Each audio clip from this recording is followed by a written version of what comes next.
d'information sur la Télé-Pacifique. Bonsoir et bienvenue dans cette édition de nouvelles. En titre de ce mardi, environ 20 bandits armés ont été abattus et le deuxième chef du gang Kazé-Barrière, 10 hommes, a été blessé. C'est le bilan présenté par la PNH à l'issue de l'opération menée du 12 au 14 octobre dans le fief du chef de gang Vitello. Le Premier ministre Raikkonen a adressé mardi un bilan positif de sa mission aux Émirats arabes unis et au Kenya. Il a annoncé que des démarches sont en cours pour rétablir un partenariat fiable avec les Émirats arabes unis dans les domaines de la sécurité, de l'énergie, de l'alimentation et de la technologie. Un nouveau comité directeur a été élu ce mardi pour un mandat de 3 ans à la tête de l'Association professionnelle des magistrats. Le Conseil présidentiel de transition et l'USAID ont discuté mardi de partenariat technique stratégique visant à renforcer le développement et la coopération en Haïti.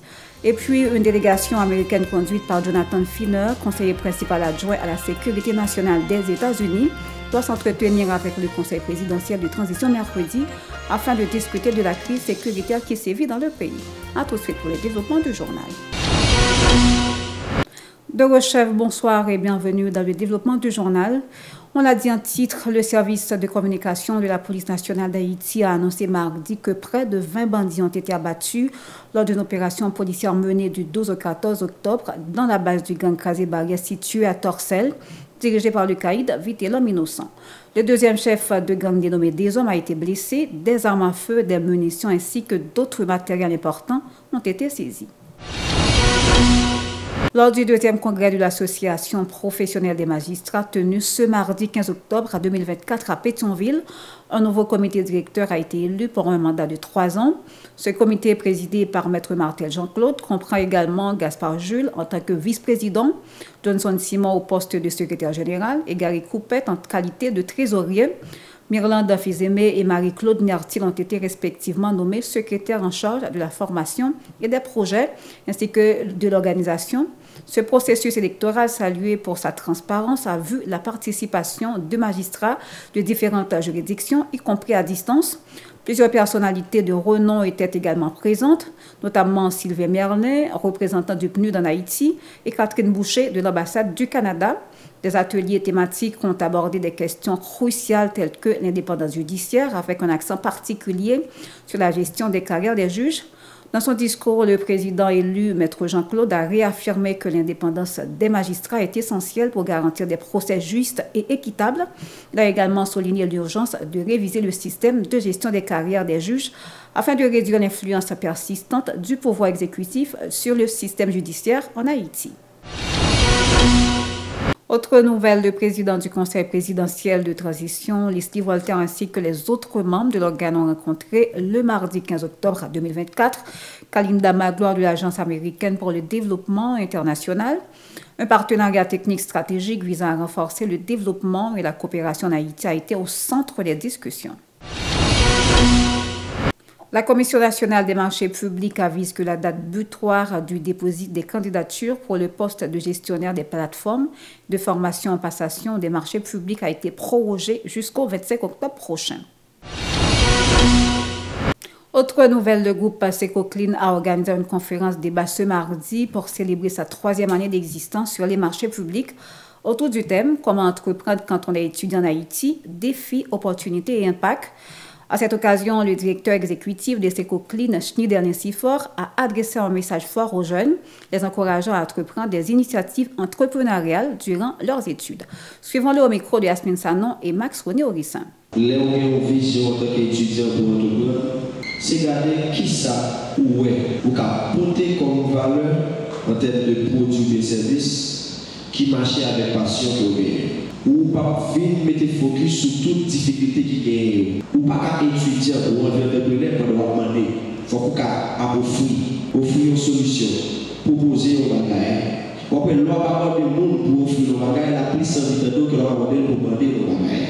Premier challenge, j'ai envie de dire, dans le méta placé, décider de faire un business, non seulement qui c'est passion et qui c'est champ d'études. D'abord, l'entrepreneuriat, son état d'esprit. Création de richesse, son état d'esprit. Gagner l'argent parfois riche. Pour créer une entreprise pendant ces étudiants, nous allons de marier la passion avec champ d'études. Vous pouvez garder ça, les 3 ressources que vous avez besoin de faire pour entreprendre.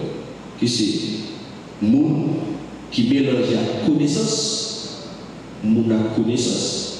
Deuxièmement, c'est matériel. Troisièmement, c'est finance. Mais nous pas souvent mettre dans les conditions pour nous jeunes accès. Comment faire jeune crédit pour la banque sans pas de bagage qui est légal? Ce n'est pas légal, c'est pas un document qui dit que ça a une vision qui est claire, ça a une plan d'affaires. Comment faire jeune accès? Déjà, parce que nous avons qui est comme. Donc, il faut d'abord être éligible. Et troisième bagage, on a besoin d'argent. Et lorsque fonctionnaire au monde, ou bien lorsque étudiant besoin de prendre, le l'argent premier, ou déjà mettre ton limite là. Parce que ce n'est pas l'argent pour commencer. De son côté, l'entrepreneur Jimmy Borgela, l'un des intervenants, a partagé son expérience dans le domaine aux jeunes étudiants. Il les a exhortés à créer des communautés et à préserver leurs projets. Jimmy Borgela a déclaré que la clé de la réussite réside dans la coopération, l'entraide et la persévérance. Suivons-le. Un jeu très difficile, c'est vrai. Vous avez obligation pour aller à l'école, vous avez obligation pour gérer la carrière. Souvent, dans l'étape ça, vous avez de grosses responsabilités pour que vous réduisiez charge par an pour que vous commenciez à assumer. Lorsque vous preniez lancer activité dans le corps, le fin fini lycée Pétion, et vous créez Jimmy Photo Design. Parce que le lycée Pétion, élèves chaque année ont besoin de faire photos pour faire des clients. L'école là, dans chalet. Donc, son marché, leader dans l'école, depuis tout petit, qui est belle, nous avons Jimmy Photo Design, automatiquement, ces photographes, c'est l'ensemble, commencer à faire quoi. Je voulais dire qui ça. Dans l'âge étudiant, comprendre que, ou non, mouvance, on étape dans la vie pour lancer une belle aventure. Concept business dans un moment où son aventure est. Vous devez faire dans ceci pour aller zéro avant. Nous avons tendance à se lancer avec espoir qu'en claquement de doigts, résultat rapidement à joindre comme si vous étiez des magiciens. L'un dit qu'on n'a pas souvent la motivation de persévérer dans l'action, c'est parce qu'en réalité, on a toujours tendance à se décourager. N'importe quelle occasion difficile qui présente alors que situation difficile qui présente ça offre comme opportunité, c'est capacité pour qu'on recule, pour réfléchir, pour diagnostiquer le problème et regarder avant tout qui j'en qu'à résoudre. En éducation, des élèves accompagnés de leurs parents ont organisé un sit-in ce mardi à la rue Vaillant pour exhorter le gouvernement à permettre la reprise des cours à l'École nationale argentine Belgrade. Ils demandent en particulier au ministre de l'Éducation nationale de tenir ses promesses en libérant les locaux de l'établissement actuel occupés par des déplacés. Toujours en ce qui concerne l'éducation, l'Union nationale des normaliens d'Haïti a présenté lundi un bilan des 2 semaines écoulées depuis la réouverture officielle des classes. Esther Eloy, vice-présidente de l'Association des transporteurs visionnaires d'Haïti, dit avoir constaté que plusieurs institutions scolaires n'ont pas encore rouvert leurs portes en raison de la présence des déplacés dans certains établissements. Elle a également appelé le ministre de l'Éducation à nommer des professeurs pour remplacer ceux qui ont quitté le pays. Suivons-le au micro de Yasmine Sanon et Marie-Gramel Auguste. Octobre là, qui c'est date officielle ouverture l'école là, l'école de Coco Jean m'ouvrir dans tout le pays à Coco Jean m'ouvrir vraiment. Et même l'école qui arrivait ouvrir, en pile élèves Coco capable d'aller. Qui constat que nous faisons. L'école qui était occupée, espace qui était occupé, de Coco Jean libéré de façon à ce que l'école soit capable d'offrir service à Timoun Sayo qui Coco Jean capable d'aller à l'école. Nous songeons que le gouvernement était garanti que le 16 septembre 2024 là, tout espace ça sera libéré pour permettre que Timoun regagne espace l'école ça Coco Jean fait. Problème nomination professeur. Problème ça Coco Jean résout. Ni professeur qui allait dans Biden Coco Jean remplacer et professeur qui la cap bail service qui qualifié cap bail service Coco Jean joindre lettre nomination. L'école nationale que l'État te promet 1000 gouttes qui vous permettent de fonctionner comme ça Coco Jean rive sous compte l'école ça. Nous pensons que faut que l'argent ça qui te promet là t'es acheminé vers chaque école ça bien avant l'école là t'es ouvert. De son côté, Gary Lapierre, vice-président du syndicat personnel du ministère de l'Éducation nationale et de la formation professionnelle, a salué la décision du ministre Antoine Augustin de solliciter l'ULCC pour mener une enquête au sein du dit ministère.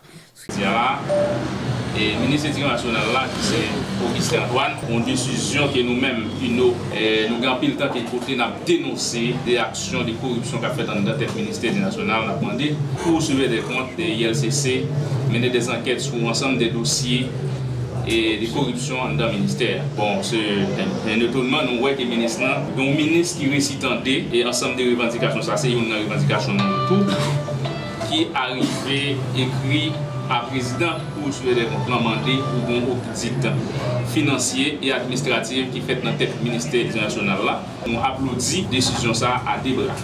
Et nous avons été très vigilants et pour nous voir qui genre d'actions pour mener pour capable d'atterrir avec décision ça. Et plusieurs autres syndicats ont déjà déposé plusieurs plaintes déjà dans l'ILCC, dans le conseil des comptes.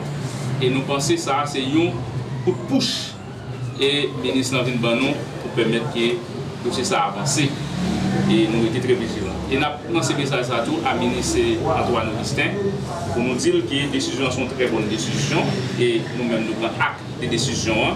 Nous étions prêts avant que ça a commencé fait dans le ministère, il y a des directions, mais des services qui sont supposés et retirer mon salaire. C'est tout dans le conseil, nous avons dit service comptabilité ministère avec service budget ministère comme service qui c'est la passion corruption en Chita. En migration, le journal Justin Diario a rapporté que pas moins de 18 843 ressortissants haïtiens ont été rapatriés dans le pays par les services d'immigration dominicains depuis l'annonce gouvernementale du 2 octobre relative aux déportations massives des Haïtiens.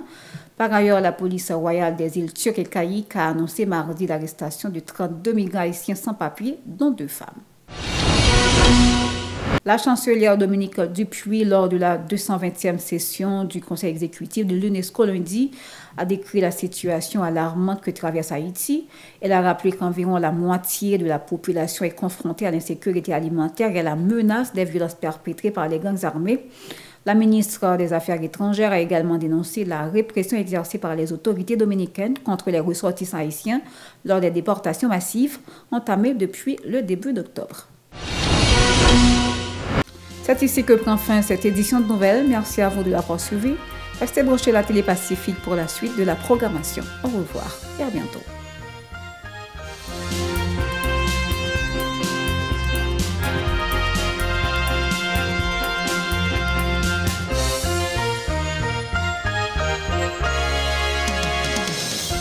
Si vous jugez que cette vidéo est intéressante, n'hésitez pas à liker et partager la vidéo. Et surtout, n'oubliez pas de vous abonner à cette chaîne et activer la cloche de notification pour ne pas louper aucune de nos vidéos.